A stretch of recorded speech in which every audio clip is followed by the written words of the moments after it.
अब हम देखते हैं इस क्वेश्चन को देखते हैं। अब ये क्वेश्चन क्या कह रहा है, ये तीसरा क्वेश्चन है, वही प्रश्नावली 3.1 का तीसरा क्वेश्चन है। अनुपात A/A2 B/B2 C/C2 की तुलना करना है और तुलना करने के बाद समीकरण युग्म में संगत है या असंगत है। अब ये संगत और असंगत क्या भला आ गई, सबसे पहली बात तो हम ये देखते हैं। तो संगत क्या होता है, असंगत क्या होता है, मैंने इंट्रोडक्शन में बताया था, लेकिन आपकी अध्ययन की सुविधा के अनुसार मैं एक बार और रिपीट करवा देता हूँ। तो सबसे पहले तो हम बात कर लेते हैं किसकी, यहाँ पर A1/A2 बराबर नहीं है B1/B2 बराबर नहीं है C1/C2। या तो ये खुद ही आ जाएगा या फिर ये भी आ जाएगा, तो कोई दिक्कत वाली बात नहीं है। ये कंडीशन होती है तो कौन सी रेखा होती थी, प्रतिच्छेदी रेखा होती थी। कौन सी रेखा, प्रतिच्छेदी रेखा। और यहाँ पर देखते थे हल कितने होते थे, एक हल होता था, एक हल होता था। कितना हल होता था, एक हल होता था। वहीं हम दूसरी बात करें A1/A2 बराबर है B1/B2 बराबर है C1/C2। ये कंडीशन आती थी तो रेखा कैसी होती थी, समांतर होती थी। क्या होती थी, समांतर रेखा होती थी। और इसके जो हल होते थे वो कितने हल होते थे, अनेक हल होते थे।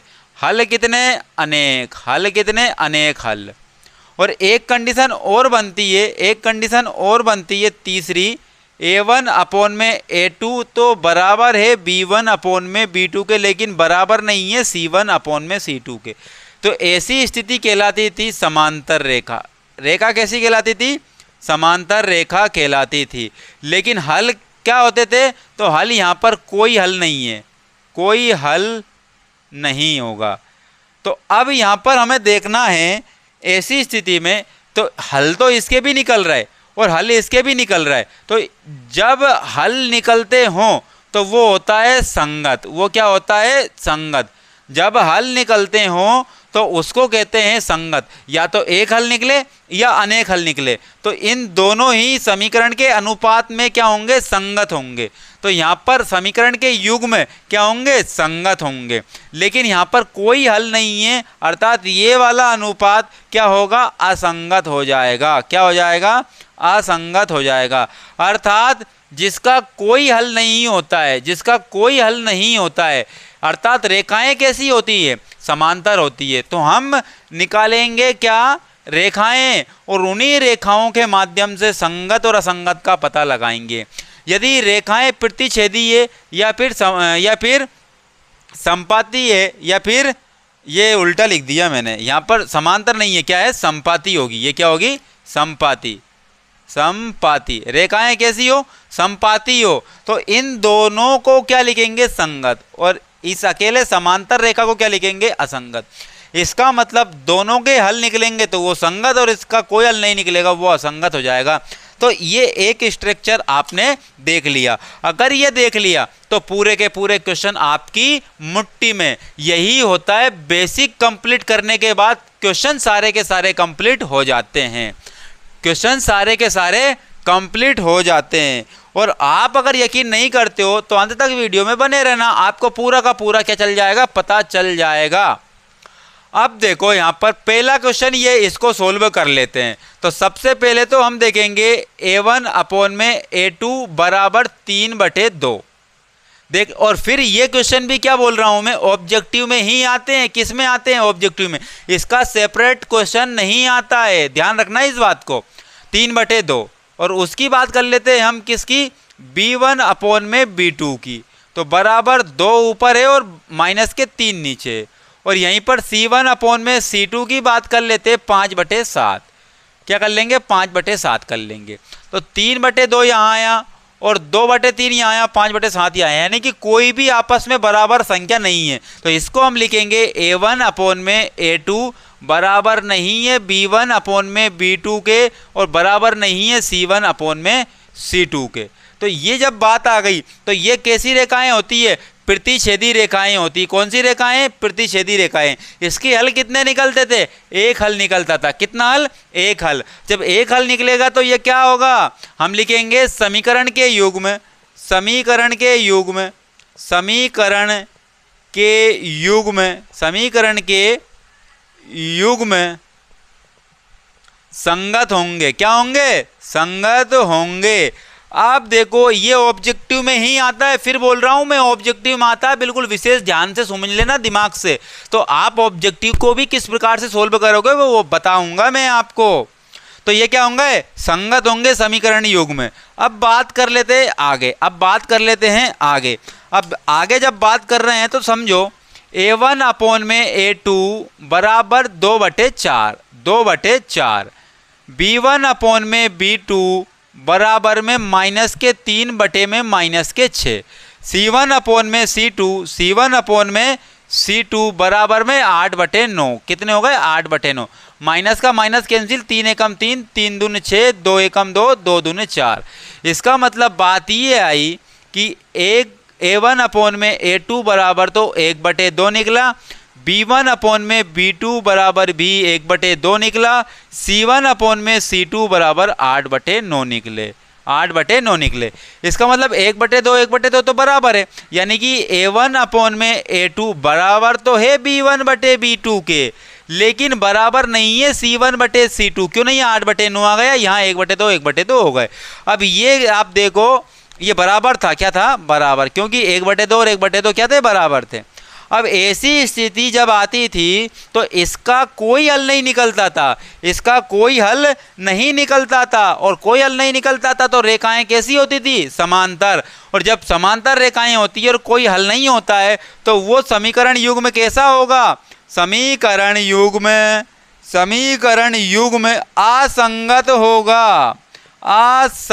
होगा। तो आपने ये क्वेश्चन भी सोल्व कर लिया है बहुत ही बेहतरीन कॉन्सेप्ट के साथ में।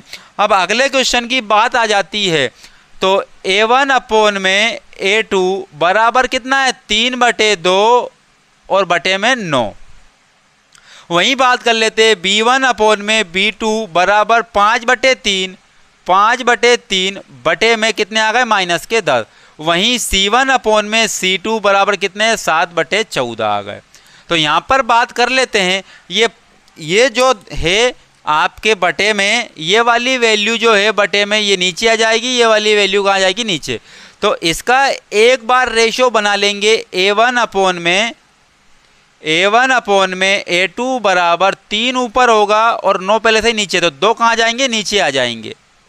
वहीं अगर बात कर लेते हैं b1 अपोन में b2 की बात कर लेते हैं तो 5 तो ऊपर रह जाएगा, 10 पहले से ये माइनस का नीचे, लेकिन ये 3 नीचे आ जाएगा खिसक के। वहीं बात कर लेते हैं किसकी? c1 अपोन में c2 की। तो 7 एकम 7, 7 दूने 14, यानी कि 1/2 आ गए। क्या आ गए? 1/2 आ गए। अब आगे चलते हैं तो कितने हो गए? 3 एकम 3 और 9 दूने 18, 10 तिया 30, माइनस के कितने हो गए? 30 हो गए। कितने होगा? -30। या फिर एक काम कर लेते हैं, इसका गुणा हम बाद में करेंगे। तो 3 एकम 3, 3 तिया 9, 5 एकम 5, 5 दूने 10, यानी कि माइनस है तो माइनस का हो जाएगा। यानी कि हमने देखा कि a1 अपोन में a2 बराबर है, ऊपर कुछ नहीं बचा, 1 बचा, 3 दूने कितने आ गए? 6 आ गए। b1 अपोन में b2 बराबर हो जाएगा, ऊपर कुछ नहीं बचा, 1 है और नीचे 3 दूने कितने जाएंगे? 6, लेकिन माइनस के 6 आएंगे, यहाँ पर साइन माइनस का है। वहीं पर हमने देखा c1 अपोन में c2 बराबर है 1/2 के। तो यहाँ पर आप खुद देखो, यहाँ पर 1/6 है, लेकिन यहाँ पर 1/-6 और यहाँ पर 1/2। इन तीनों में से कोई भी बराबर नहीं है। तो हम क्या लिखेंगे? हम ये लिखेंगे a1 अपोन में a2 बराबर नहीं है b1 अपोन में b2 के, बराबर नहीं है c1 अपोन में c2 के। ये 1/6 है प्लस के, लेकिन ये माइनस के है, और माइनस और प्लस कभी बराबर नहीं हो सकते। तो जब यहाँ पर देखो कोई बराबर नहीं है अनुपात में, तो वहाँ पर प्रतिच्छेदी रेखा होंगी और हल कितना होगा? 1। अब एक हल है तो क्या है? संगत है। क्या है? संगत। तो हम लिखेंगे समीकरण युग्म संगत होंगे। क्या होंगे? संगत होंगे। तो ये आपने देख लिए 3 क्वेश्चन। ये आपने देख लिए कितने क्वेश्चन? 3 क्वेश्चन बहुत ही बेहतरीन तरीके से। अब आगे और 2 से 3 क्वेश्चन और कर लेते हैं जो बाकी बचे, जो इसी टाइप के क्वेश्चनों को। अब ये 2 क्वेश्चन और बच रहे हैं उसी टाइप के, संगत और असंगत के, इनको और सोल्व कर लेते हैं। ये दूसरे का चौथा है, ये दूसरे का 5वां है। तो वहीं हम देखेंगे A1 अपॉन में A2 बराबर 5 और बटे में -10। वहीं B1 अपॉन में B2, B1 अपॉन में B2, यहाँ पर -3 और बटे में कितने हैं 6। वहीं बात कर लेते हैं C1 अपॉन में C2 बराबर 11 बटे -22। अब यहाँ पर चेक करेंगे कि 5 एकम 5, 5 दूने 10, 3 एकम 3 और 3 दूने 6 और 11 एकम 11, 11 दूने 22। तो यहाँ पर देखेंगे कि A1 अपॉन में A2 बराबर 1 बटे में 2, लेकिन साइन किसका है? माइनस का। B1 अपॉन में B2 बराबर है 1, देखो माइनस का है तो क्या हो जाएगा? माइनस का 1 अपॉन में 2। अब नीचे माइनस है तो नीचे माइनस है तो क्या होगा? ये नीचे का माइनस हटके कहाँ चला जाएगा? ऊपर। ठीक है ना। अब देखते हैं बात C1 अपॉन में C2। अगर यहाँ पर ऊपर माइनस है तो अगर इसको हटा देंगे तो नीचे लगा लो, ये नीचे माइनस है तो ऊपर लगा लो, बात क्या होगी? एक ही होगी। अब यहाँ पर क्या है? 1/2, लेकिन साइन किसका है? माइनस का। तो ये हटा देंगे तो कहाँ चला जाएगा? ऊपर चला जाएगा। यानी कि -1/2, -1/2, यानी कि सारे के सारे अनुपात क्या आ रहा है? बराबर आ रहा है। क्या आ रहा है? बराबर आ रहा है। ठीक है ना। अब समझते हैं यहाँ पर A1 अपॉन में A2 बराबर है B1 अपॉन में B2 के, बराबर है C1 अपॉन में C2 के। जब सारे के सारे क्या होंगे? बराबर अनुपात होंगे तो इसकी जो रेखाएं होंगी क्या होंगी? समपाती। क्या होंगी? समपाती। अब जब समपाती होंगी तो इसके हल कितने होंगे? अनेक हल होंगे। अब जब अनेक हल हो जाते हैं या हल हो जाता है तो वो क्या हो जाता है? वो संगत हो जाता है। क्या हो जाता है? संगत। इसका मतलब बात ये आई, समीकरण